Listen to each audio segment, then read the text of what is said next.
asii Washington DC White House duratti goota Oromoodhaaf utuu qabsa'uu saba keenya fedhii isaatiif utuu hidhamuu utuu gadhiisamuu utuu reebamuu dhumarratti utuu akkuma keenyaa jiraachuudhaa fi mirga isaatii falmachuudhaa fi karaa dandeessise hundaan karaa nagaatiin nan qabsa'a jedhee maatii horatee ijoollee 4 godhatee mana dhaabbatee utuu jiruu jaalala ijoollee isaa jaalala maatii isaarraa jaalala saba isaa dursatee utuu falmatuu harka namaatiin nu jalaa galaafatamee obboleessa keenya Battee Urgeessaadhaaf iyyuu yaadannoo isaatiif asitti walitti qabamnee jaalala isaa qabnu cichoomina inni qabu qabsoonni irratti galaafatamee wareegamee nuyis immoo saba keenyaaf biyya keenya jaallachuudhaaf itti fufsiisuu akka dandeenyu bakka jirru isaatii kanatti asitti walitti qabamnee jirra. Kan walitti nu qabe waaqa keenyaaf galanni haa ga'u.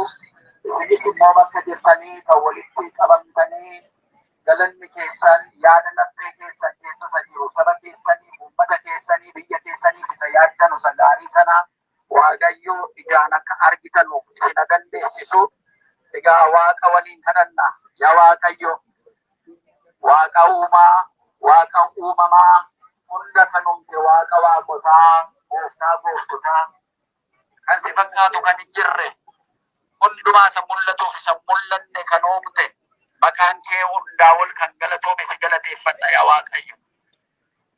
Iddoo kanatti obboleessa keenya lubbuunsaa namaan galaafatame Battee Urgeessaa yaadachuudhaaf keenya sitti agarsiifachaa jirra yaa Waaqayyo. Hinaa keessaa jira nuuf si kadhanna. Gootota keenya ji'a kana keessa yaadannu saba isaaniitiif wareegaman hundumaa jarallee yaadanna yaa Waaqayyo. Ati nu yaadadhuun jara lubbuu isaanii bakka gannata kee bakka jaallatamtoonni keetti boqotanu lubbuu isaanii nu boqochiisi. Jarammas falmachaa jiranu biyya isaaniitiif saba isaaniitiif uummata isaaniitiif irree isaanii nu cimsi yaa Waaqayyo. Hamaa nurraa qabe diina nu balleessuudhaaf ka'u karaa adda addaatiin jechootaan qabeenya isaatiin humna isaatiin isin hin balleessa isa jedhu yaa Waaqayyo. Ati nurraa gaachana nu ta'i nurraa deebisi. Saba kee kana saba qulqulluu saba teebbiste sabati baay'iste kana saba abdii namaa ta'u isa beela isa nyaachisu isa dheebote kan obaasu isa godaane keessummeessee qabuu kan danda'u amalummaa keessarraa qabatee safuu eeggatee hunduu kan rabbiiti jedhee sitti kennu akka gowwaatti ilaalanii jara isa balleessuudhaaf deemanu ati gaachana ta'e irraa eegi yaa Waaqayyo. Saba keenyarraa nurraa eegi yaa Waaqayyo. Ammallee nu eebbisi ammallee nu baay'isi sanyii keenya bakka jiranutti kan eebbifaman nu taasisi. Jara hidhaamaa keessa jiranus yaa Waaqayyo nu hiiki. Jara lubbuun isaanii boqote mootummaa kee nu dhaalsisi. Hayyoota keenya maanguddoota keenya gaggeessitoota hawaasaa umurii isaanii nu dheeressi. Dufqeerroo keenya nu cimsi. Eenyummaa isaanii baranii saba isaaniif uummata isaaniif haqaan akka falmatanu humna taasisi yaa Waaqayyo. Humna kenniif daa'imman keenya nu guddisi yaa Waaqayyo. Sitti of kenninee jirra. Yeroo kana qalbiin keenya obboleessa keenya Battee Urgeessaa wajjin ayyaanni keenya hundumaa gara keetti bu'aa jirra yaa Waaqayyo. Nu ga'anoon jedhi. Kanaan booda yaa Waaqayyo du'uun ajjeefamuun hidhamuun biyya keenya irratti dararamuun sitti boonyaa sitti waawwannaa humni kan keeti dandeettiin kan keeti amma sakkan wajjiniin taatee nu eebbistu yaa Waaqayyo. Maqaa kee asitti waamnee jirra. Hundumti keenya amantaa adda addaa qabaannee karaa adda addaatiin illee yoo si kadhanne lapheen keenyaa fi keenya hundumtu si ilaalaati yaa Waaqayyo. Ati araara kee ayyaana kee nurra bulchi. Lubbuu obboleessa keenyaa mootummaa kee nu dhaalsisi. Maatii isaanii nu jajjabeessi. Hunda keenya nu jajjabeessi. Sagantaa kanas ati nu eebbisi. Maqaa keetiin kan eebbifame ta'u. Naannoo ishee dubbatu akka barbaadde afaan barbaadde dubbachuu dandeessa. Amma yeroo kanatti Dr. Baharuu Dhugumaa wajjiniin nan jira. Dr. Baharuu Dhugumaa dura taa'aa waldaa hawaasaa Washington DC'ti. Sagantaa kana kan qopheesse isaanii. Dr. Baharuu waa'ee sagantaa kana nutti himee yaada keessi waan qalbii kee rukutee waan sitti dhaga'amu jechuun dubbata. Galatoomii Dr. Hambisaa. Dhugaa dubbachuudhaa fi sabni keenya adagaa guddaanii, hacuuccaa guddaanii nu baqaa yeroo baay'eedhaaf jiraanneeru. Nama kumaatamaan lakkaa'aman. Waa jechuu barbaada namni jettan carraa kana fudhatanii laayifii Jaalbattee Urgeessaa yookaas waan Jaalbattee Urgeessaa uummata Oromootiif godhee yeroo gabaabduu kana keessatti nurraa fudhatame hayyuu keenya jaala qabsoo kan dhala uummata Oromootiif mirga Oromootiif jireenya isaa guutuu qabsaa'aa ture har'a ijoollee isaa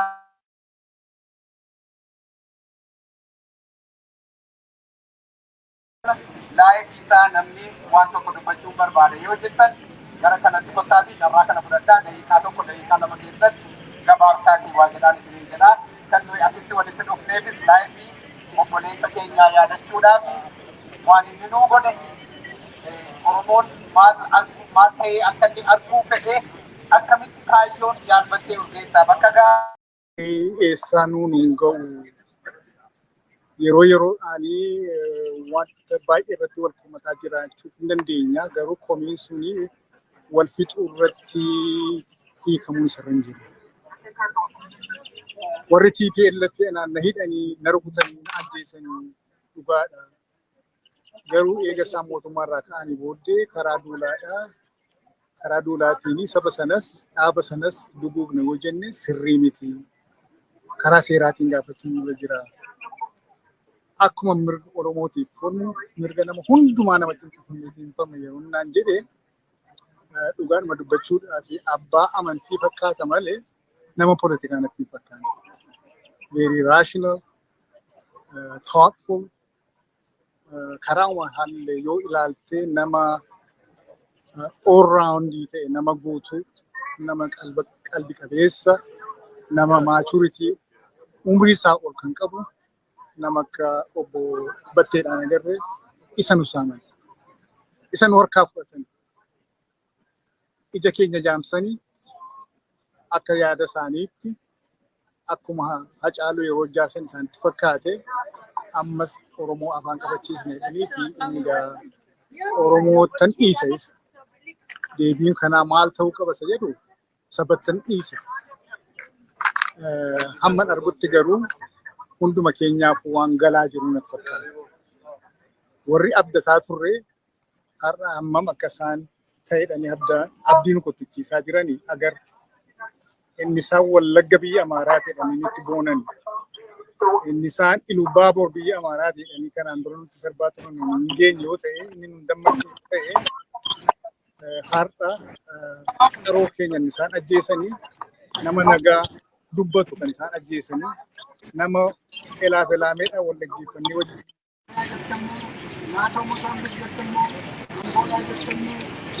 Hundumti isaanii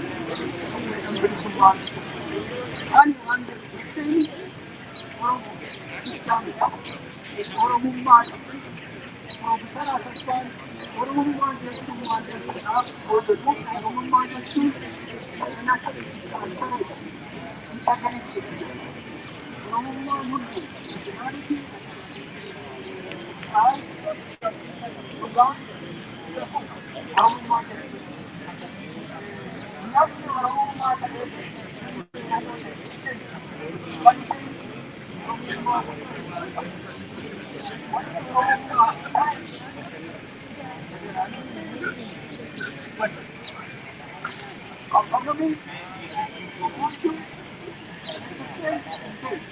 namni Oromummaa wanni na soo jiraate tarii bakka jedhamu maaliif nama shoofii godhu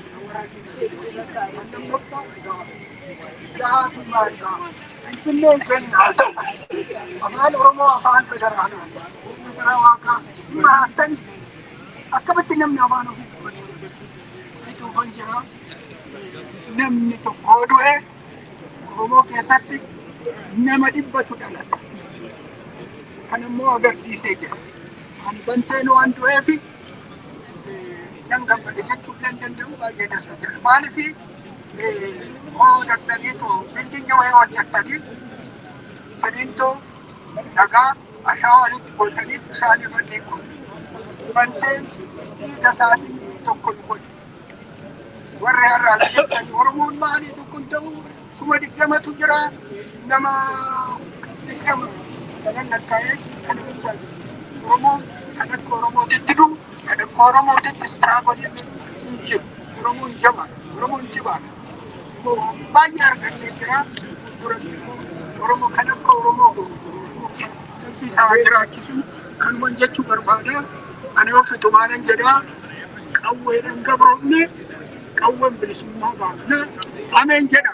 Ameen. Allahu Akbar jedha. Ayyee galatooma yeroo gara kanatti dhuftanii amma tokko jechuu barbaadan gadduma keessan daqiiqaa tokko lama keessatti kottaatii obbo Barraa tokko isaan gaafatanii isin qaqqabu. Daqiiqaan lamatti gadda keessan ibsadhaa. Waan baay'ee haasa'uun hin danda'ama. Miidiyaa irratti isin haasofnaa bakka itti walitti dhufnee haasofnu isin qabaanna. Asitti gadda keenya ibsachuudhaaf as dhufnee akkasuma jechuu barbaada. Daqiiqaa tokko lama keessatti. Enemy ran and we did get screwed.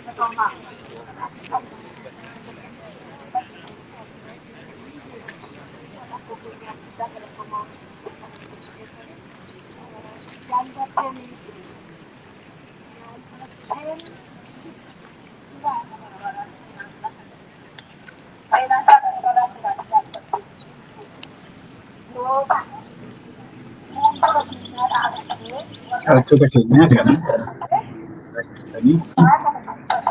Washington DC sirna qabsiisuutiin fidan hawaasni Oromoo Washington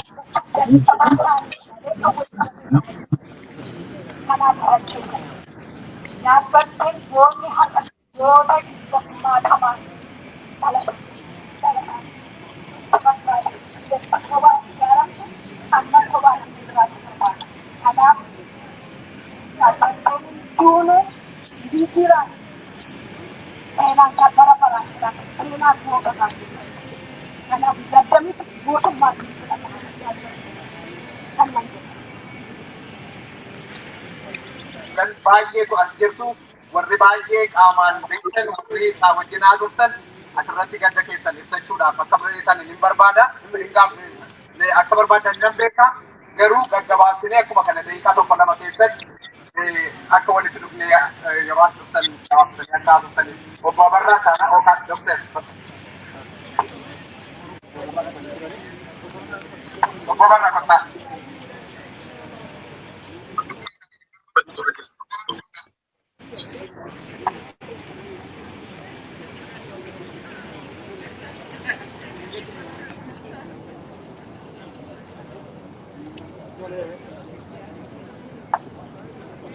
Waan magabaabinaa ta'uu barbaada. Ofiitiin qabeenya haasaa. Manaa fi jaallatee waan guddaa. Jaallateen kadhatee seenaa qabeenya ta'uu mootummaa darbii fakkatteessanii baay'ee alatti barbaada. Jaarsi yeroo sanaa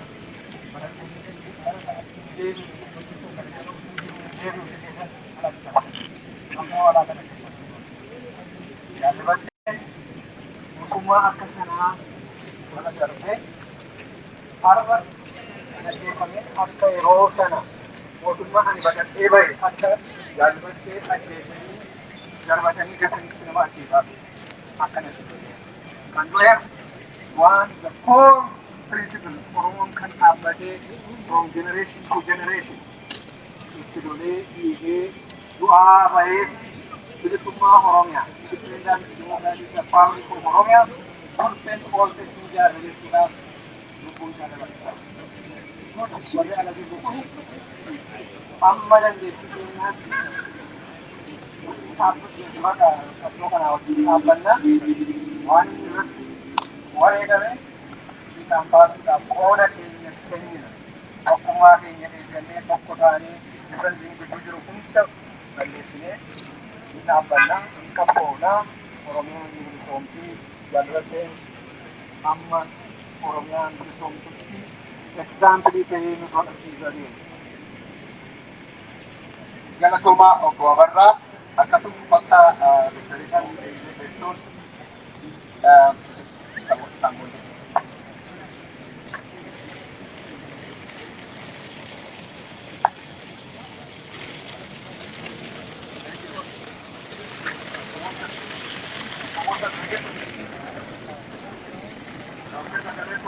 Amma yoomitti kun deemaa?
Ayyee galatoomaa namoonni haftan abdii kottu gara kana. Akkam jirtu? Anis egaa maayitiin majalaa walitti fakkaata. Anis dursa warra hawaasa keenya kana hojjechuu barbaada. Sagantaa kana qopheessuu keessanii fi baay'ee keessan akka jettan Batteeni Oromoodhaa dhalatee akka Oromootti jiraatee Oromoodhaaf wareegama. Batteen ani akkuma duratti Dr. Kabbadaa jedhe 2018 irraa kaasee haga ta'e isa wajjin haasa'aa ture. Nama yeroo hunda akka dhaabni kun jabaatu dhaabni maaliif dhaaba kana bira deemtanii galmooftanii bineensa taatanii hawaasa kana dhaaba kana qaqqaaruu qabdu jedhee achi taa'ee namni akka Oromoon akka ijaaramee akka socho'u nama barbaadu sana ture. Of course ijaaramuun baay'ee barbaachisaadha. Iddoo jirru hundatti ijaaramnee akka Oromootti socho'uun baay'ee barbaachisaadha. Kun dhaamsa bakkee ture. Ammoo wanti personally projektii tokko dhuunfaa hin beeku.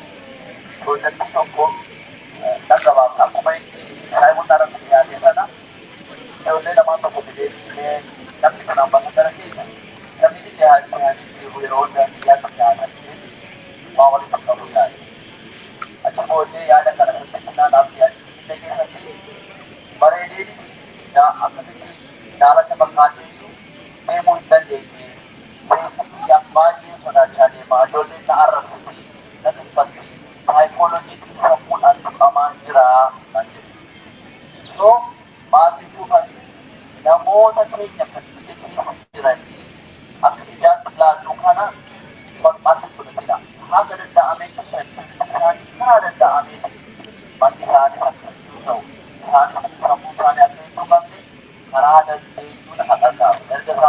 darbanii booddee dhufnee dhaabannee boonii haala kana itti baay'ee qabu. Dhugaan kunis mul'ataa battee du'e gaafa jedhame Finfinnee keessatti ta'e maaliif wanni hin dandeenyedha. Ammas maatii isaatii hawaasa Oromoo hundaati jajjabina hawaa tokkummaadhaan Oromoon hundi socho'uu qaba. Dhuma duratti immoo taa'ee jedhee nuti bakkeetti Oromoo tokkoomsee yaada tokko tokko irratti haasa'ee gara fuulduraatti akka tokkummaan deemu abdii qaba. Warri hayyootaa, warri miidiyaa, warri beekotaa, warri qabsaa'otaa kanarratti hojjedhaatii hawaasa kana walitti qaba. Hawaasi kun akka kamiitii akka ta'e taa'ee jira. Walitti qabuun barbaachisaa jedha. Fayyaa isaa galatooma. Galatoomii namni hundumtuu kan jedhu tokkuma taanee walitti qabamnee mataa keenya walitti qabannee walitti hidhifnee salphina kana keessaa baana. Sun sila maal jette kanumatu nuuf malaa baruma baraan ajjeefamaa jiraataa Oromoon. Ani isa living witness torban sadii dura kiyyaa sadii natti bilbilee jaambatteedha magaalaa keessatti waa tokko gochuu dandeenya. Akkuma abdamaa barsiin jedhu kan waa tokko gochuu dandeenya naati. Sagalee isaa na jalaa badee hali ani rakkoo qabu karaa gochuu jira. Nama walitti qabaa jira. Nama shantama tokkollee walitti qabee jaalatan sagalee kan nuu ta'u magaalaa sana keessa waan ittiin deemullee goonaaf. Dhugaadha kun nama biraatti meeraati kan kanaan dura namuma si dhaga'uudha. Tu kanaan jirru jaarri kun nu jala ajjeefama. Gaafa inni ajjeefamu gadi baanee boonyaan mankaraarraa waan barbaadu waan dandeenyu hunda goona godhamuus immoo qaba gochuus qabnan. Yeroo hundaa diinni dhuftee mana nurratti dhiitti mana nurratti kuuti dubartii keenya gudeetti ijoollee keenya ijoollee durbaa shamarran gudeetti baatii ramadaan baatii eebbifamaa keessa sarfadha waggaa sadii baranaana yaadadha obboleettiin keenya sun beeksisan. Warra wannoo maal gochuu qabna jedhamee hamma dandeenye tokko yaade. Banni waggaa sadii baranaa irratti ijaarame barana irraa guban. Banni nuyi barana irratti ijaaru bara dhufu gubata. Kana Oromoodhaaf kanatu malaa bara baraan kanatu walitti dhufnee of gaafachuu qabna. Wal gaafachuu qabna. Takaallee wal kuffisuurra yoom walitti dhufna rakkoon keenya siyaasa moo rakkoon keenya Oromummaadhaan dhumuu keenya. Diinni keenya akka Oromootti nu fixaa jirtu. Nuti garuu ija hamaadhaan wal ilaallu waa'ee siyaasaa miti. Waa'ee jaarmiyaa siyaasaa miti rakkoon keenya. Yoo kana ta'e yoo dhuguma rakkoo keenya hin beekne ta'e hayyooti as keessa jirtu asillee dhaabbatanii jirtu. Hayyoonni Oromoo miidiyaa irratti amma darbaa jirtu dhaga'aa jirtu. Mee Oromoo kana mataa walitti qabaa. Mee yoo rakkoon jiraate gadi keenyee akka mari'annu maaltu wal lolchiisa maaliif wal bira dhaabbanne diina keenya kan dhaannu waan jedhamu tokko gadi keenyee mari'annu. Baranan gargaarra bara dhufuusin gargaarra ijoollee caaluun guddina. Saba guddaa taanee utuu jirru humna keenya walii wajjin hin hiriirree kaanee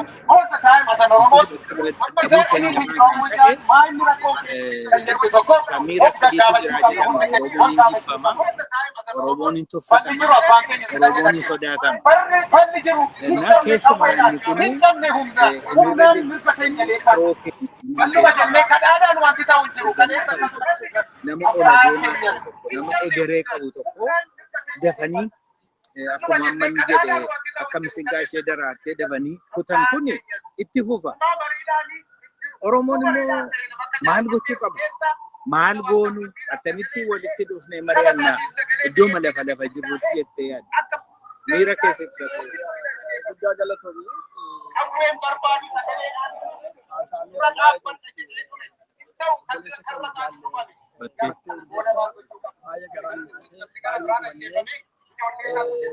Yaadatta Hacaaluu obboleessa keenya irraa galaafatanii uummanni Oromoo gadi ba'ee iyyee keessaa alaa maraatee maal jedhee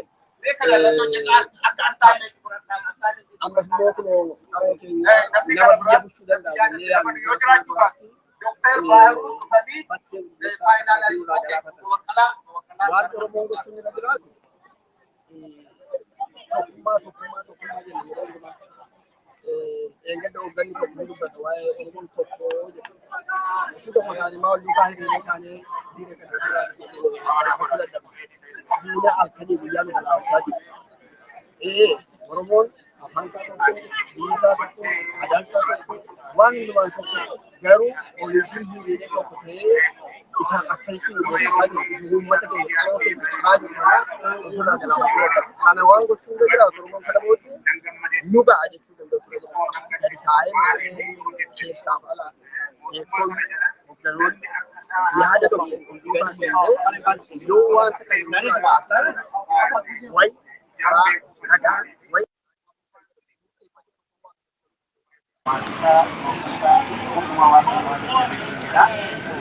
kanatti aansee gabaa dubbachuudhaaf baddeen fudhatan sodaa waa tokko kan nama hin qabne nama immoo artikuleetii godhee qabsoo Oromoo akka gaariitti qindeessee nama haa ta'u. Abiyyi immoo nama akkasii hin jaallatu yoomiyyuu taanaan nama isaan dorgomuu barbaadu nama isa caalu yoomiyyuu taanaan hin jaallatu. Kanaaf kan inni qaroo kan ta'an Oromoota qaroo ta'an hundumaa keessa deemee kan inni ajjeesu kan inni ajjeesu yaa jara keenyaa waa tokko nu haa galu namoonni baay'een jalqabumaa jalqabanii mootummaa Oromiyaatii mootummaa Oromooti jedhanii yaadaa turan. Ani garuu mootummaa Oromooti jedhee gaaf tokko illee fudhadhee hin beeku maaliifi jarreen achi keessa jiran kun hundi isaanii ijoollee naftanyaa warri isaanii dhufanii Oromiyaa ta'uudhaan qabatantu akka hanqaaquu biyya Oromiyaa warra dhalataniitu akka laalcha kootitti dogoggoruu nan danda'a. Oromoo gidduutti kan dhufe mari'achuu warra qabatu. Lafi maree hin jiru. Dhaaba polotikaa keessa lafi maree hin jiru. Beektota gidduu lafi mareen hin jiru. Hawaasa keessa lafi mareen hin jiru. Yeroo baay'ee maree yeroo jedhamu yaaduma isa qopheessanii fidan itti himanii mati namichi eegala malee mari'atanii dubbii walii wajjin faluun hin jiru. Isin maal jettu? An akka kanan argaa adde iftu isin jalqabu ati maal jettu?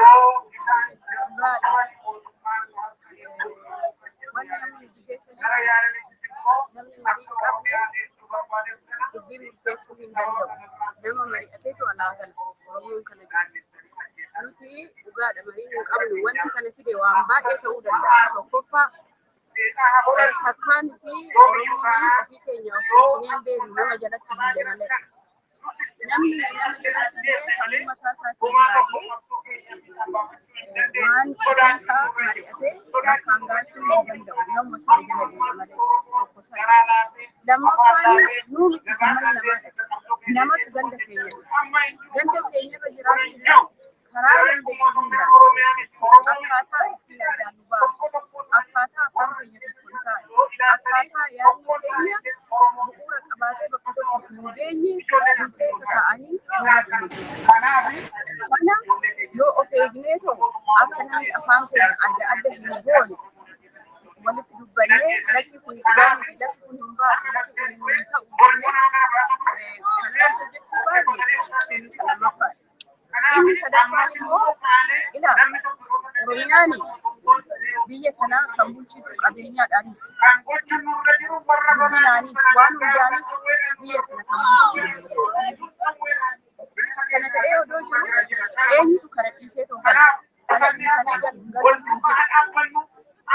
Maaliif wanni isaan godhan akkaataa itti Oromiyaa sana keessatti warra qaroo ta'an kaan garaadhaan kaan dubartii gaamsiisanii kaan maal godhanii nurraa fudhatanii. So Oromoon kana argaa hin jiru hundumtuu fira isaatti fakkaata. Hundumtuu yaada waan dhoksaa hunda baasuu Oromoon dhoksaa isaa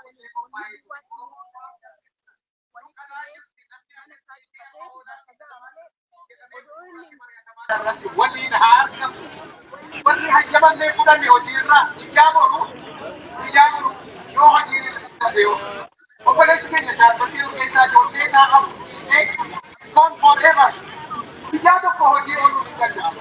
Guyyaa tokko bilbilamee hafuun hin danda'amu. Dhimmoota iddoo gamooti. Please uummata kanaaf sagalee kanaa. Inni nama kanatti jiru maaliif salphinni kun waliin hin jiru dhufe. Waloodhaan kan bataa jiru akka Oromootti kan bataa jiru. Maal keenya ijoollee keenya obboloota keenya biyya jiraatanii akkuma dhaabbattee karraa dhaabbattee ana gargaara. Kutaa waggaa 12 kan ajjeefame ijoollee keessatti. Fakkiin ulfaatii asoofaa kan ajjeefame ijoollee keessatti. Obboloota keessatti.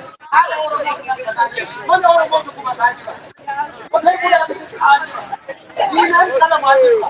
Guyyaa tokko hojii hafuudha keessaa obboloota qabu. Haala waan tuutii.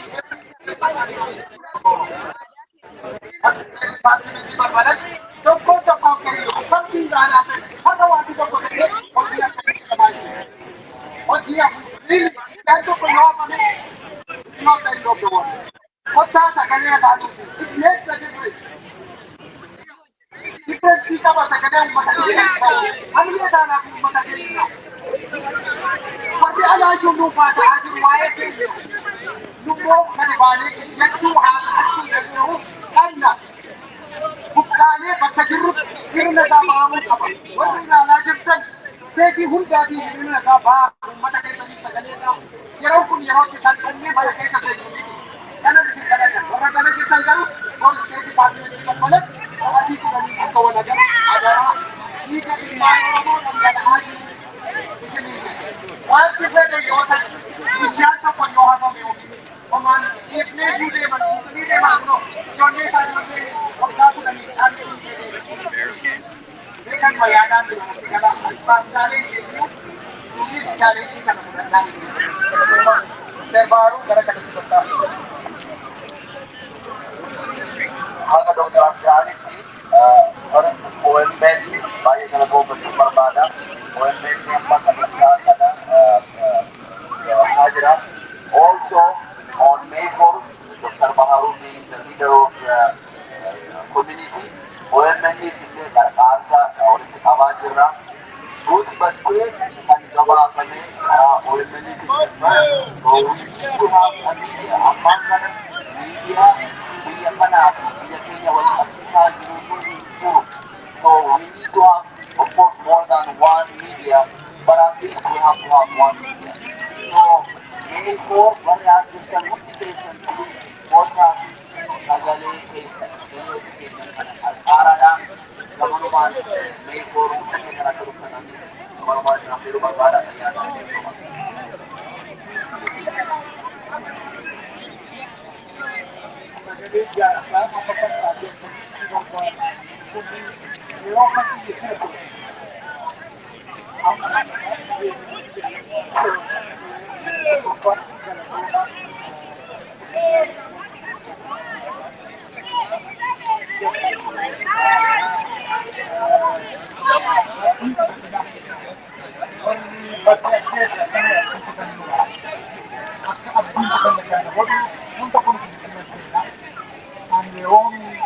elementary school itu mana kita tahu bahwa Haile kontinus Haile Selassie development ini ada beberapa ini berbahasa Cina mana kita tiap kami bukan apa ni untuk ajar ini maka kami kisan jadi beberapa Haile Selassie jadi बहुत mana kita orang kolej itu sekarang masih banyak ibadat Eroy hankin yang kumpul akabini fatilanan. Aku Washington DC ke tahun ini wai orang.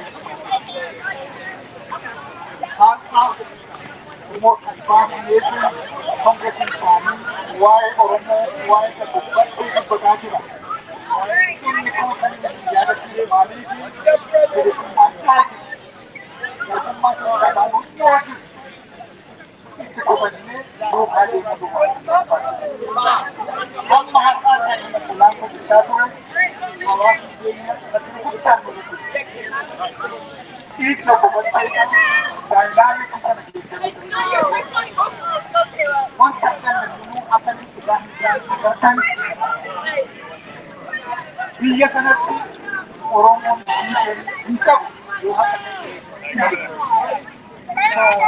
Rapi dengan dia senang apa nama tadi namanya ini kau. Kalau abangnya itu boleh saja ini. Kami juga sering dia. Rapi tadi apa nama itu besok kita raja raja. Anda rapi atau wanita haasofnee inni tokko isa tokko barsiifatee iddoo tokkotti danda'uu qabna. We are smart, sammuu qabna, beekumsa qabna, wanta itti kanaaf walshakkiin hin qabnu, wanta wal sodaannu hin qabnu. Walitti dhufnee keenya haasa'uu isarratti waan amma bolaaqoo jedhamu irratti dabala hiriira dur qabna. Isin duwwaa miti hunduma keessanii we have no record isin ilaalamu. Ijaan isin caalaa Oromoo ta'e miti. Garuu isa kana akka du'aaf jireenyaatti ilaaltanii ofii dhufuu duwwaatu hin ta'in rabbii jedhaati warra beektan warra gochuufanii dhufuu dandeessan hundumaa nuuf ilaalti gosa. Agarsiisu biyyatti agarsiisu saba biyya lafaa irratti eenyu akka taane maaliif akka nuyi iyyaa jiru.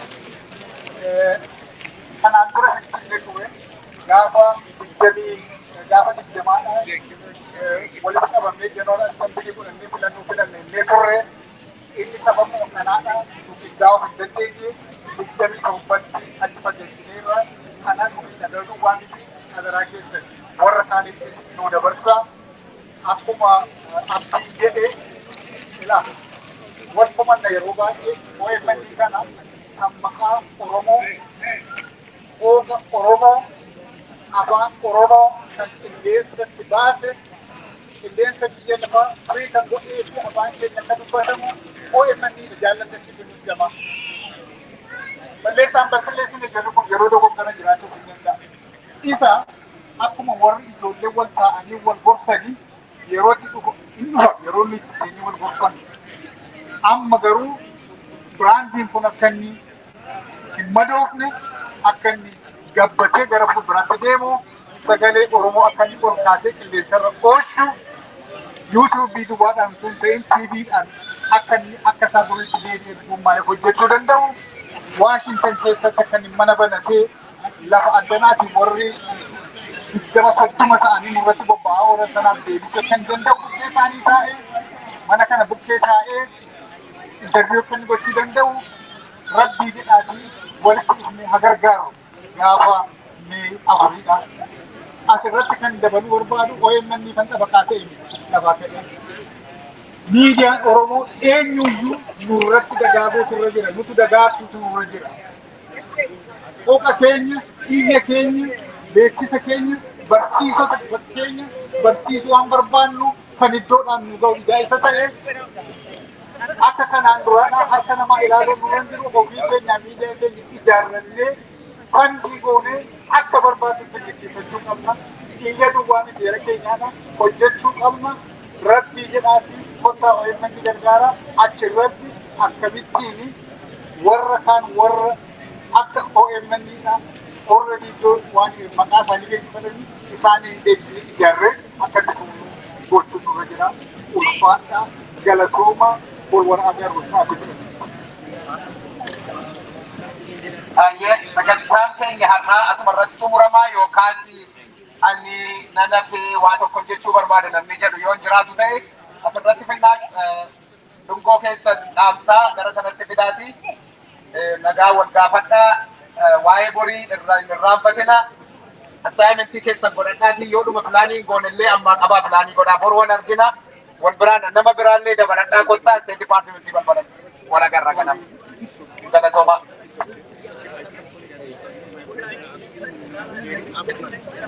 So, yet we're still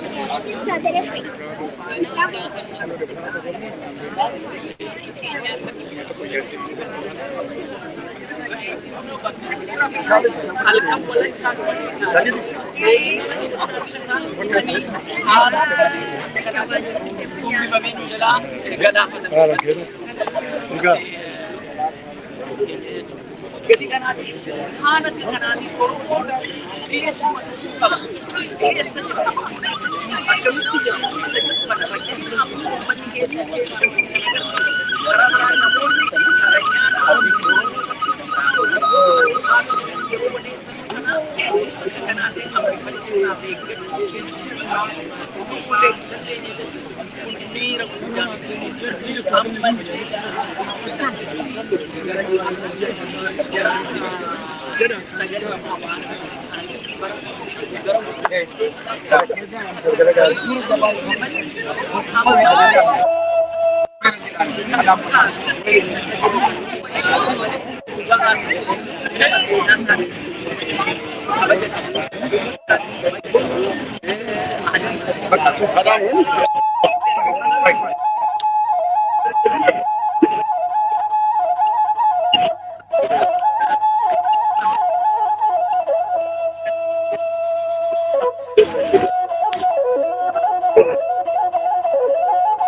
Yes, thank you very much. You're done.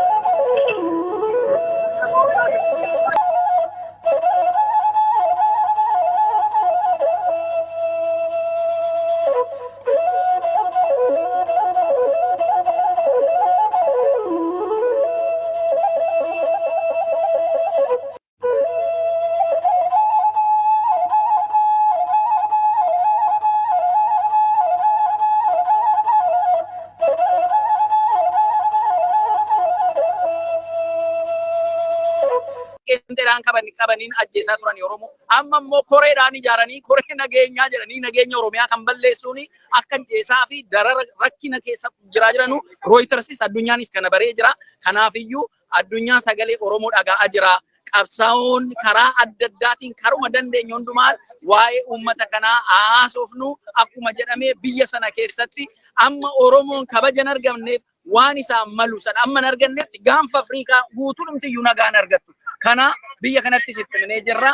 Gatii kanaatiif Oromoon Oromummaa isaa kabajamee kan jara kaanii sabaaf sablammii isaa kabajamee yoo jiraachuu dhabaate akka durii qeenxee keessaa harkisanii ajjeesaa gaaffii saba guddaa kanaa boodatti deebisuun hin danda'amu. Kana diinnis firris baruu qaba, alagaanis baruu qaba jechuudha. Baay'ee galatoomaa lubaa, baay'ee fayyaa ta'a.